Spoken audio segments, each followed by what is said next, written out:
நியாயப்படி பார்த்தா தோனி 35 வயசுலேயே அந்த முடிவை எடுத்திருக்கணும். எடுக்காம விட்டது தப்பு. ரஷீத் லத்தீப் விமர்சனம். செய்தி புனல் நேயர்களுக்கு வணக்கம். இந்திய அணியின் முன்னாள் கேப்டன் மகேந்திர சிங் தோனி சர்வதேச கிரிக்கெட் போட்டிகளில் இருந்து ஓய்வு பெற்று பல ஆண்டுகள் கடந்தும் தற்போது வரை IPL போட்டிகளில் மட்டும் விளையாடி வருகிறார்.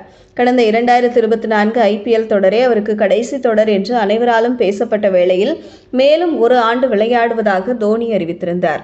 அதன்படி தற்போது இந்தியாவில் நடைபெற்று வரும் 2025 ஆண்டு IPL தொடருக்கான CSK அணியில் அவரை அந்த அணியின் நிர்வாகம் அன்கேப்டு வீரராக 4 கோடி ரூபாய்க்கு தக்க வைத்துள்ளது.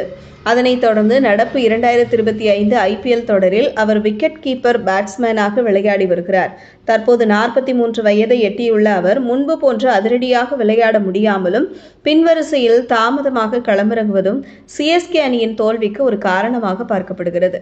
இதன் காரணமாக தோனி தானாக முன்வந்து ஓய்வை அறிவிக்க வேண்டும் என்ற கருத்துக்களும் வலுத்து வருகின்றன.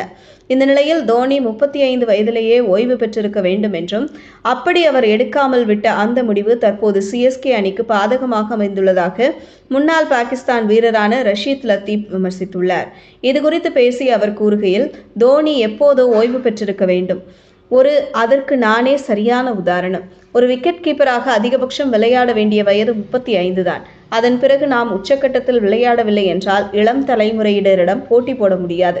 என்னை பொறுத்தவரை 2019 ஆண்டு உலகக்கோப்பை தொடரிலேயே தோனியால் இந்திய அணிக்கு எந்த பலனும் கிடைக்கவில்லை.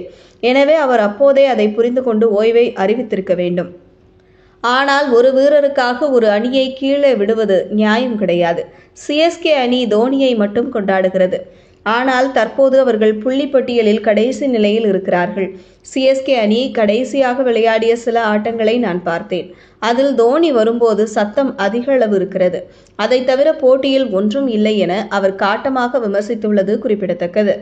இதுபோன்ற செய்திகளை தெரிந்து கொள்ள செய்தி புனலுடன் இணைந்திருங்கள்.